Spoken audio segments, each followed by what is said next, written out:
episode of Money You Should Ask. I'm your host, Bob Wheeler, and in this episode, we're going to explore, question, examine, converse, dig deep, expose, laugh and cry about the money beliefs, money blocks, and life challenges of our next guest. Turn up the volume, listen, learn, and laugh. Well, our next guest, David Ralph, is the extremely attractive host of the top-ranked online show, Join Up Dots, where I was just recently a guest. In each episode, he takes his guests on a journey of discovery following the words of the late Steve Jobs, from birth to today and back again. David joins up the dots of his guests' lives, highlighting their failures and successes with more than a few laughs in between. Join Up Dots has gained a massive audience in over 160 countries with its fun and quirky style. David is an ex-corporate trainer with a wife, 5 kids, 3 grandkids, a cat, and originally a snail who is now officially dead. David, welcome to the show. Oh, it's lovely to be here, Mr. Wheeler. We finally got it going. And you almost did the fatal thing that people do by throwing in join up the dots. It's the one thing that drives me mad. Yeah, I wondered if people sort of add that extra thing in there. Let's just add that word. It's not there. The is silent. And the thing that annoys me most, if I'm being really confessional now, is the ones that say, "Oh, I love your show. I've listened to every episode," and then they call it "Join Up the Dots." And I think, well, I'm not sure you're listening to the right show then, but okay, we'll let it go. Well, there happens to be another show called "Join Up the Dots." Yeah. So, all right, David. So I have to ask you this. So you are an ex-corporate trainer. Does that mean you teach people how to live in cubicles with excitement? Like what?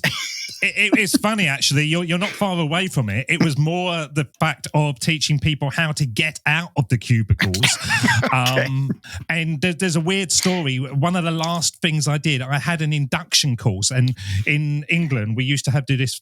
A course called induction, where people would come in and you would teach them how to be a member of staff. And so they'd stay with me for 5 days and then they'd go off to the different teams and do their thing. And the very last one, I'd kind of lost my mojo for the business. And I had 15 people that came in on a Monday morning at 9 o'clock. And I said to them, look, it's great for you to be here. It's really wonderful company, but don't stay here for more than 6 months. Use it as a stepping stone to go off and do something else. And you can go off and do something else because you're brilliant, sexually attractive people. Go for it. And of those 15 people, only 2 came back from lunch, and all 13 of them quit and decided that they could do something else. And so it wasn't my best day in the office, but it was the day when I realized I have to be an ex-trainer. Or they were going to make you one anyway. Yeah, absolutely. That's too funny. Now, when you were like 5 or 6 years old, did you say, I want to be a corporate trainer? Like, was that the vision? No, it wasn't. And actually, this is really weird that I found out recently. My mum and dad have lived in the same house for like 150 years. And so I grew up in this house.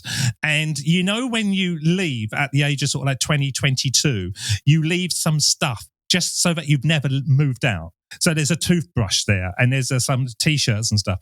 And there's probably my program from Huey Lewis and the News concert 1987, and I went back and cleaned out the loft, and I found a load of cassette tapes that we used to have in the 80s and the 70s, and I realized that I used to go round to like the bank manager and the butcher and proper adults with a tape recorder and interview them. And it was real fascinating that I had all these little tapes of my little 9-year-old voice, 8-year-old voice, and now 30, 40 years down the line, I'm doing it for a living. So it was a real join up the dots moment. So no, I didn't plan to be an ex-trainer, but it seemed to be that I planned to be a podcaster, but had to wait 40 years until podcasting became a thing. We all have to wait for good things to come. So you waited 40 years to become a podcaster. So it was there, even though we didn't even know the concept existed, right? There wasn't even... It was an itch that had to be scratched, basically. There you go. And did you? Once you get to that point, you've got to keep on scratching. You got to keep scratching because the itch keeps coming back. It does. Keeps coming. Now, did you have brothers and sisters? Were you an only child? Did your parents say, do whatever you want? Or did they tell you to go be a corporate trainer? Like what was growing up like? Growing up was job for life. I went through the education system, basically doing the courses. I wanted to be the next Wham, basically. I wanted to be a pop star, and my mum wanted me to work in a bank. And so when I came through the education system, I said to my mum, and I remember this distinctly, I'm going to take some time off. I'm going to, I've been learning all this time. I'm going to take some time off. And she said, no, you're not. You're going to get a job. And she actually wrote the job applications for me and sent me. And unfortunately, I seemed to be quite good in interviews, and I got the job. So I ended up working for a high street bank, and I walked up the steps and thought, oh my God, I'm going to be here 6 weeks. And I did 10 years until I had enough. And then I left. And I went into insurance. I am the most boring person. I did 10 years banking, 10 years insurance, until I thought I can't do it anything anymore. And I sort of left. So no, I didn't have any plan at all. It was very much that my parents kind of drove me where I went, and I didn't have any ambition. I just kind of floated around for like a couple of decades, getting drunk, listening to music, going to concerts, and, getting drunk again, really. Well, at least you had the getting drunk part. It sort of feels like a 20-year sentence. Like you did time. You did the bank. It wasn't like I experienced life at the bank. No, I didn't experience anything. I met a lot of nice people, and I think we can all say that. And I think whenever we leave an organization, we always say, I won't miss the company, but I'll miss the people. But what it did, it taught me, funnily enough, how to podcast. Because one of the things I had to be was a cold caller, where you'd pick up the phone in the old days. And these were the phones with the curly wire that you actually sort of crooked under your neck. So there was no headphones and stuff. And phone people up and try to sell banking products to them. And I look back on it now and I realize it was one of the greatest podcast training, because when you do a podcast, you literally have to connect with a complete stranger and make it seem like you've known them all your life. And and so I can hark back to certain parts of my career and think I probably wouldn't be where I am now without it. So it wasn't wasted time. It was just time that I didn't know what I was doing. Exactly. You were just in training and you just didn't know it. So that works. That works. And when you were growing up, did your parents talk about money? Like obviously they said, go get a job for life, do the smart, do the stable thing. But did they talk about money? Did they tell you how much money they had? Did they give you an allowance? I had to work for everything, and so we didn't get any allowance. So if I mowed the lawn, I'd get something. If I made a cup of tea, we used to have this thing called the productivity scheme, and there was like a chart up on the wall where if I made a cup of tea, I'd get 2 pence, which is like nothing now. My kids won't even get out of bed for £20, and this was 2p.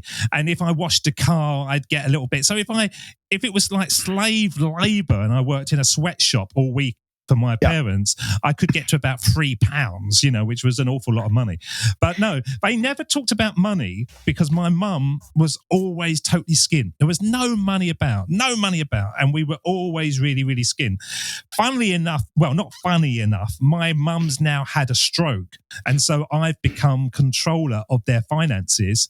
They've got loads of money. I can't believe it. Every bank account is jam-packed with thousands and thousands of pounds. But certainly when we were growing up, it was always said to us that we were skint and we couldn't afford it. So is there a little revenge spending going on right now to make up for the past? Well, I've listened to quite a few of your guests and they have similar outlooks. I was listening to your show, Lisa Peterson, who I know quite well. And she was saying the same thing as me. Even when you have money, if you've grown up without any money, it's very difficult to spend it. You're almost programmed to think you're skint. And so now the only thing I really spend money on is when I go on vacation. And it's like, and I've thought about this, and I think we spoke about it on my show. And it's that feeling of nobody's here who knows me. I can be a bit flash with the money, where in my own country, I'm quite happy to walk around borrowing clothes off of panhandlers and vagabonds to sort of cover it. But yeah, there is a funny thing with money that I've got, that even though I've got money, I kind of tell the wife that I haven't got any money. And that's got to come from my mum, because that's what she did to me. And when you go on vacation, do you put it on a credit card? Do you know how much you're going to spend on a vacation? Or is it just like, let's just let it fly by the seat of the pants? It's crazy balls time. It's just my family always say, I don't understand it. You're so tight at home, but on holiday, you go like mad. And I just think that when you're on vacation, there's nothing worse than somebody saying, no, you can't have an ice cream and you can't have this. You know, they pay all this money to go somewhere, then experience it. So no, I kind of have a mental tick list where I kind of manually tot it up. So every time you have a McDonald's or something, I think, okay, that's, you know, I know what I'm spending, but I don't really care. No, that's awesome. I grew up in a big family, so when we went on vacation, or even going to Disneyland, we had our packed sandwiches that we had to smuggle in. We go to the movies. We have our own homemade popcorn. We all do that, don't we? On the hottest day of the year, the kids are wearing overcoats so that we can stuff drinks and sweets in from the shop down the road before they go in. Yeah. So no, we all do that. Oh my God. It's like, Mom, why can't we just buy a soda from the plate? No, we have our own. Just let me get it out of my purse. Oh my God. I am still like that to today. I'm not paying those prices. Yeah. Because, once again, it's weird really, because you can afford it, but I can't justify spending more on the food than seeing the film. Exactly. $8 for a water. Yeah. And how much, since you have kids, how much help should kids get financially, like young and even into adulthood? This is an interesting thing, because I think that they should get support. But if your kids are really, really lazy and won't do anything, then I don't think they should get anything at all. So I heard like Paul McCartney saying, you know, he wouldn't buy his daughter a secondhand Volkswagen Beetle because he felt that she should earn it. She should work for it, you know. And I totally understand that. If you've got money, you shouldn't just give it to your kids. But kids nowadays, maybe it's just my kids, as I say, they won't do anything unless it's for a king's ransom, you know, where the hustle that I had to earn my £3 when I was a kid seems to go out the window. It's the case, you know, they won't like get out of their bed for £20. Where I will sleep with someone for £20, you know. I really don't care. That's, hey, £20 is £20. Yeah. Put it in the bank. And now, do any of your kids want to be like social media celebrities or influencers, or are they going for the job for life? Or are they going to follow in your footsteps? My son's going through university and he's doing film and media editing. So he wants to be in the kind of movie business, which is great, because even if you don't get into the movie business, you can make videos and films for local companies and stuff. So he's learning skills there. And my daughter is very much in the performing arts. But they're always on TikTok. Totally. They're obsessed with TikTok. I don't know a tick from a tock, basically. I've got no idea what this platform is, but there's a big draw. So they do really focus in on social media, but not Facebook. My wife's on Facebook all the time. They don't go near Facebook. It just seems to be TikTok that they seem to watch. And when you met your wife, did you two talk about finances? Like, did you ask her bank balances? Did she ask you if you were a good investment? Like, was she taking a gamble? What a stupid question to ask, Mr. Wheeler. I don't talk finances with my wife now. And it's funny. I should have learned. When I first met her, I realized that she was a lovely person, a great person, and she was $3,000 in debt. And I lent her $3,000 before we were together, before we were anything. I said, look, you're working hard. You're doing another job to try and pay off your debts. I will give you $3,000. And now we've been married 30 years and she still owes me £972.65p. She hasn't paid off this debt. And she says, oh, I've paid it off in other ways. And she's just kind of written it off. But what I should have said to her is, why are you in this debt? Because 30 years down the line, I can see why, because she's as bad now with her money as she was then, you know? Being totally transparent, we had a joint account for about 3 days until I realised that we were going to be totally skint if I allowed her to just dip into the family bank account.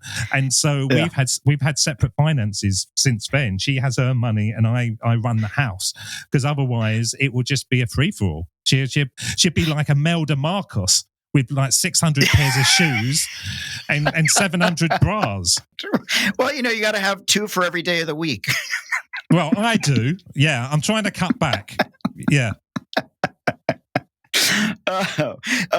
So even now, your wife, you don't talk about money, but do you budget? Do you budget? Do you plan things out? Or do you just work from the premise, we don't have any money? No, I very much, I budget things out. I love a spreadsheet.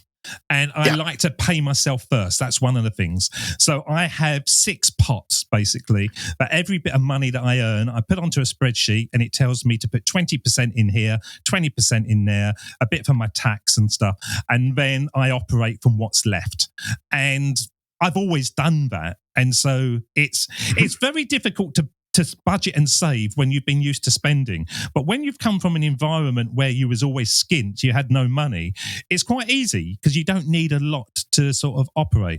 So that's what I do. I very much budget, and I look at it, and I've got like a pot for Christmas and holidays and things like that. And I've got another pot for tax and another pot for whatever. And I split it up very much on there. And religiously I do that, and I like playing around with the figures and changing the percent and thinking, in 5 years I will have this amount if I keep on saving at this rate, and 20 years I'll have that. I like doing these little sort of calculations on there. And then do you celebrate when you hit the benchmark? I do personally, but I don't tell her about it, because if I told her about it, I wouldn't be hitting that benchmark. That's right. Then you'll have to pay for the celebration. Yeah. Do you have any financial regrets? Is there one financial thing you did that you say, man, wish I hadn't done that? Yeah, there was one. Stocks and shares. I was up in the City of London, so I got involved in stocks and shares. That was my sort of game. And you have to keep your eye on the ball with stocks and shares. You have to know when to sell. And I bought some shares in the name of Millwall Football Club, which are a football club in the United Kingdom. And they've always been quite a low level, but where they're based is prime location. And so this guy told me, you should buy shares in Millwall Football Club. And I bought them at 0.5p. And on one day, they got into the FA Cup final and played Man United, and they went up to 11p on that day. And I lost about 500 grand. It just didn't dawn on me that I should be selling them. And that's my biggest financial regret. I look back on that and think, oh my God, that would have been a windfall, and such an easy windfall, but I didn't do it. What is your favorite place to invest money? Is it real estate? Is it stocks and bonds? Is it cryptocurrency? No, I don't understand crypto. I don't understand Bitcoin and all that kind of stuff. But I do understand land. And I do understand that buying land in positions where other people might need it in the future will always pay you back. So I've got 1 or 2 plots of land scattered around, which I've bought, which will be quite valuable sort of in a few years' time. And yeah, I'm a bit lazy. So in the old days, I loved it because there was good interest rates, and you could put the money in and you get a good return, and it's quite safe. Nowadays, the interest rates are negative. The countries are in debt. I'm going to ask you a question because you're a money man, and I can't answer this. Our country, the United Kingdom, owe £275 trillion. Okay, right? They owe it. So who's giving it to them? Because I don't imagine America has got 270. Who's got that amount of money? And my second question: if they're a government, why don't they just print a load of money and give it back to them? Why are we in debt? Why can't we print money up? Well, we can print money up. It just that's what we're doing here in the USA right now. We're printing and printing and printing and printing. But eventually, people are going to realize it's just paper. We've all agreed that it had a value, but as we keep printing more and more, it starts to have less and less value. And is that how it works? So that's what we're just in debt until my great granddaughter, passes away. We're never going to get out of this debt. We're never going to get out. We probably need to do a whole reset everywhere, but that's probably not going to happen either. No. So but you imagine it, 275 trillion. And I couldn't compute that number. And so I saw it and they worked it out. It's like 1,000 billion or something. And you think, that's mad. And somebody's lent them that. So, Donald Trump's got a few quid. Has he lent them? Donald Trump is still trying to get loans. I don't know that he's everybody's dropping him at the moment. So I don't know that he's going to be somebody that's lending out the money. No, he's lovable, old Donald. I laughed every day for 4 years. You laugh and cry. Cry. What do you talk to your kids about with money? Do you actually have... You don't talk to your wife. We're clear on that. Yeah. You don't even know what you're having for dinner. But, no, that's right. But do you talk to your kids about money? Do you encourage them? And funny, I encourage my son to be a bit more generous. My son is so tight. He's got the nickname Squirrel because he buries his money and we never see it again. And he's starting to just understand that it's actually quite nice to be generous to his mum on Mother's Day and that kind of thing. My daughter, who's just turning 16, she hasn't got a job. And she doesn't need a job really at the moment. And so she hasn't really got money worries because she comes to the bank of dad. So if she has to buy a present for someone, it's me who pays it, And I think they're quite clued up really, my kids, with money. But I think it's as bad being tight as it is being... a spender. I think there is a happy medium if you're buying the right things. He had a girlfriend. It was his first girlfriend. And we said, are you going to buy her a birthday present? No. We said, you can't buy a birthday present, and it was like him coughing up a lung or something, So he's never going to be skinned. And does Bank of Dad have a high interest rate? Or is it zero interest rate? It's zero. It's probably negative interest rate. Yeah. I don't think I will see that back again. But, it's what you do, isn't it? It's what you do. It's what you do. Well, we're getting close to our Fast Five moment. So okay. I'm going to ask you these Fast Five questions. You don't have to think too long on them. We thought hours on them, but you just take a couple minutes. Aside from necessities, what's the one thing you cannot go a day without? Air. That might be a necessity for some people, but I hear you. What song would you say best sums up your life? Happy Talk by Captain Sensible. There's a real rubbish song in the United Kingdom, and it got to number one. And when a song's so rubbish, it's actually good. And I think Happy Talk is the song that I will play at my funeral, as much because it would wind my wife up as anyone else. That sounds good. And you'll have land to bury yourself in just in case you've run out of money. Well, I've got this planned. I want to be put on a catapult and just twang, and the force of me hitting the ground will just bury me. Yeah. And so it'll be like the 4th of July, where we set off a few fireworks and just twang me up into the air and see where I land. And that'd be my burial See where you place. land. Yeah. That could be fun. What's the strangest thing you've ever eaten? Cool. Probably the dinner I'm having tonight when I get home, I imagine. Strangest thing I've ever eaten. God, I have eaten some weird things. I did eat buffalo once in America, and I wasn't convinced whether they were actually buffalo. I was wondering it was just a name. I've had some weird things in America, to be honest. If you do a road trip, you don't eat healthily, to say the least. So, yes. That is true. Certainly some weird stuff over there. Yes, there is. If you could teleport yourself, where would you go and why? I'd come over there, and so we could do this live, and I could reach out and touch you. If we're not saying #MeToo, but I'd like to touch you. Connection. Yes. Connection. What is one of your favorite memories around money? I think the last holiday that we had, because since then we've gone into lockdown, and we had a great 4-week holiday through New York and through Pennsylvania up to Niagara Falls, and it was just a great holiday, all 4 of us, my family, in a car, the last 2 kids, and it's happy memories because you see it so much on the TV and the kids go, oh, I've been there, and I like that they've connected those good times. That's cool.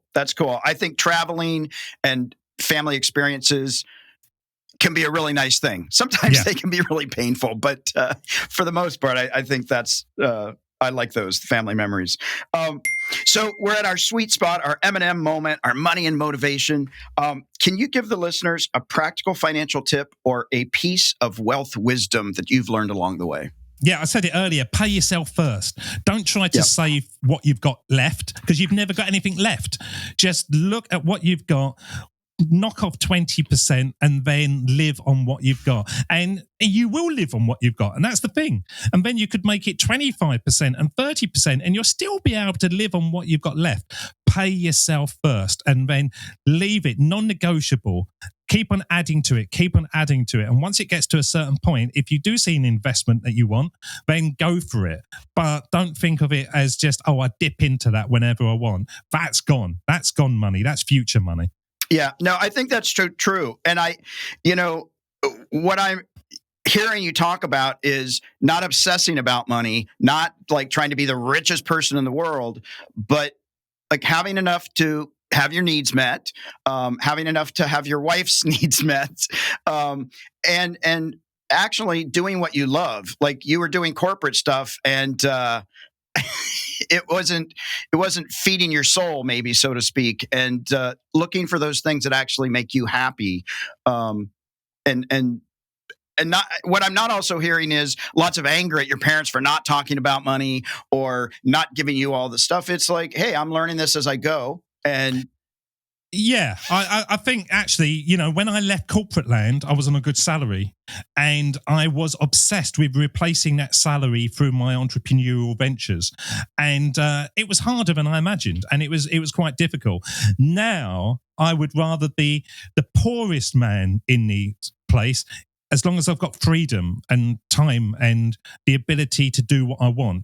There was a time that I was obsessed about, if I got this amount of money, I needed to get this amount of money. And I think it was an ego metric more than anything else, so that I could say to people, yeah, I wasn't an idiot leaving my job.